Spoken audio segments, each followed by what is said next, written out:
દેવગઢ બારિયા તાલુકાના સાદરા સેવનિયા ગામે પ્રેમ પ્રકરણને લઈ યુવકને માર મારતા યુવકે ગળે ફાંસો ખાતા મોત। રણજીત આલમભાઈ બારિયા નામના 32 વર્ષીય યુવકને ગામની જ એક યુવતી સાથે આંખ મળી જતા બંને યુવક યુવતી ભાગી ગયા હતા। એક જ ગામના યુવક યુવતી વચ્ચેનો પ્રેમ પ્રકરણ પરિવારજનોને મંજૂર ન હોવાથી શોધખોળ હાથ ધરી હતી। યુવતીના પરિવારજનોએ યુવક યુવતીને 4 દિવસ પછી શોધી કાઢી ગામના સરપંચને ત્યાં લાવ્યા હતા। યુવકે સરપંચના ઘરમાં એક રૂમની જાળી ઉપર ઓઢણીથી ગળે ફાંસો ખાઈ લેતા મોત થયું હોવાનું યુવકના પરિવારજનોને જણાવ્યું। મરણ જનાર રણજીતને યુવતીના પરિવારજનોએ માર મારતા રણજીતનું મોત થયું હોવાનું રણજીતના પરિવારનો આક્ષેપ। મરણ જનાર રણજીતના શરીર ઉપર અનેક ઈજાઓના નિશાન। ફરાર થયેલા યુવક યુવતીને લેવા યુવતીના પરિવારજનો સહિત 20થી વધુ લોકો ગયા હતા। પોલીસે 4 લોકો સામે દુષ્પ્રેરણાનો ગુનો નોંધી કાર્યવાહી હાથ ધરી છે। આ અંગેની વધુ વિગતો માટે જોતા રહો ભારત ટાઈમ્સ ન્યૂઝ। તો ગામની છોકરી લઈને આવી જાઓ, પછી જોવા જા, ઘરેથી જોવા જા, પછી પાછળ અહીંયા પડ્યા, પછી ત્યાંથી કૂટમાર કરીને લાવીને સરપંચને ઘેર લાવીને ટોંગી દીધો। શું નામ સરપંચનું? બળવત રામજી। તમારો છોકરો લાગે છે? આ મારો છોકરો। શું નામ હતું છોકરાનું? રણજીત આલમ। પછી હમણાં કઈ લાવ્યા છો તમે? અહીં ત્યાં ઓફિસમાં છે અંદર। તમને કેવી રીતના જાણ થઈ? ત્યાં તો અહીંયા આવીને પછી અમને વાત કરી। ફરિયાદ આપી છે? હા, ફરિયાદ આપેલી। કોણ આપવા ગયું છે ફરિયાદ? અહીંયા મારો છોકરો દીધા। શું નામ તમારું? આલમ સબૂર।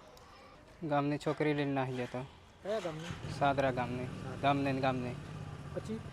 પછી જોવા અમે 2-4 દિવસ રખડ્યા, નથી મળ્યા। 4-5 દિવસ રખડ્યા એટલે પછી નથી મળ્યા, એટલે પછી એહિયા જોવા, એહિયા જોતેલા ને અમે હેદી જોતેલા। કોણ બીજું જોતું હતું? એ સોરીવાળા। એટલે પછી 2 દિન એવા અમારા ઘરે અહીં આવી જા, જ્યાંથી તમે સોરીને ઉપર નહીં ત્યાંથી અમે તમને રહેવા નહીં દઈએ એમ ધમકી આલતેલા અહીંયા। પછી તો અમે રાતે તને ટકતેલા નહીં ઘેર, અમે ખાવાનું સુધી ખાવા રોટલો મેકીને જવા પડે અમારે જોવા। તો અહીંયા આજે સવારે મેં જોઈ લાવ્યા 5 વાગે, ત્યાંથી મારતા લાવ્યા એટલે સરપંચના ઘેર આવતે માર નાખ્યા એને। પછી બારી નોંચી ખુશી ત્યાં લાવીને ટોંગી દીધો અહીંયા મારી। શું નામ છે સરપંચ? બળવત સરપંચ રામજી સાદરા। કેવી રીતના જાણ થઈ? અમને પછી અહીંયા 10 વાગે જાણ કરી, ત્યાં લાવ્યા ને પછી અમે કાલે ફરિયાદ પણ કરી લઈ પોલીસ સ્ટેશને। આજે ફરિયાદ આપવા ગયા? હા, આજે પણ જેલ હશે ફરિયાદ આલવા। મારનાર કોણ છે? હે મારનાર તમારો શું થાય?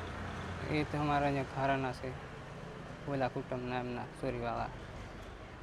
જે ડેથ થયો છે એ તમારે શું લાગે છે? પણ એ મારા ભાઈ થાય, મોટા ભાઈ થાય। શું નામ તમારું? જસવંત આલમ। આજે લોકોએ સવારમાં છોકરીને થલાયા, છોકરીને પછી એ લોકો 10 વાગે લઈને આવ્યા સરપંચ સાહેબને ત્યાં। પછી એ લોકોએ સરપંચ સાહેબે હાથે કરીને મહી ખાલી એમના ઢાબામાં। પછી પાછો ફોન આવ્યો કે મરી ગયો। શું લાગે છે છોકરો તમારો? મોટો ભાઈ લાગે છે મારો, શું નામ હતું એ છોકરાનું? રણજીત। હા, રમેશ આપસિંહ, હસમુખ નારસિંહ ને મહેશ નારસિંહ એ બધા લેવા ગયા હતા, એ મારી હતો।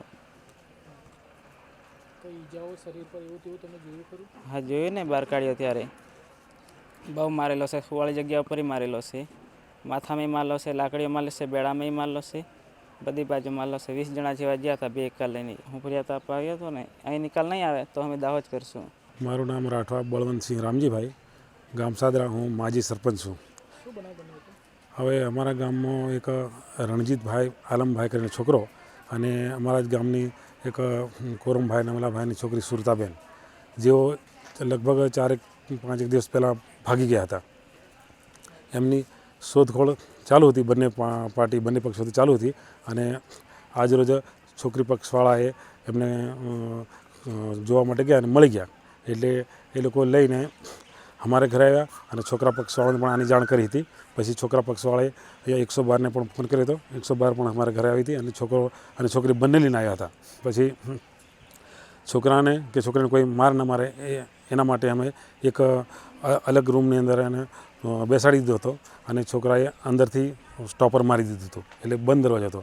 પછી 112 પોલીસ પણ ત્યાં આવી હતી અને થોડી વારની અંદર પાછળથી છોકરાએ જોયું તો એ ફોંસો ખાવા માટેનો દુપટ્ટો બારી પર બાંધેલો હતો, એટલે છોકરાએ દરવાજો ખોલવા જતો દરવાજો બંને બાજુથી બંધ હતા। એટલે પછી બીજા રૂમમાં અલગ રૂમ હતો, ત્યાં જ્યાં ત્યાંથી લોક ખોલ્યું, દરવાજો ખોલી અને એક શૌચાલય હતું, શૌચાલય ઉપર જઈને છોકરો શૌચાલય અંદર કૂદી પડીને શૌચાલયનો દરવાજો એ તોડી નાખ્યો, તોડીને અંદર પેસ્યો પણ જતાં એ મૃત્યુ પામ્યો હતો. હવે અહીંયા અમારા ઘરે તો કોઈ મારેલો નહોતો, કદાચ ત્યાં રસ્તામાં માર્યો હોય એ મને કંઈ ખબર નથી, પણ અહીંયા લઈને આવ્યા ત્યારે તો કોઈ મારેલો નહોતો, ત્યારે કોઈ ત્યાં માર્યો નથી કોઈ. હા એ હશે પણ મને કંઈ ખબર નથી. અમારા ઘરે કોઈ બનાવ આવો મારવાનો બનાવ નહોતો બન્યો. હવે તો એમને પૂછે, એ લોકો જે લેવા ગયેલા એમણે માર્યો હોય તો મને ખ્યાલ નહીં આવે.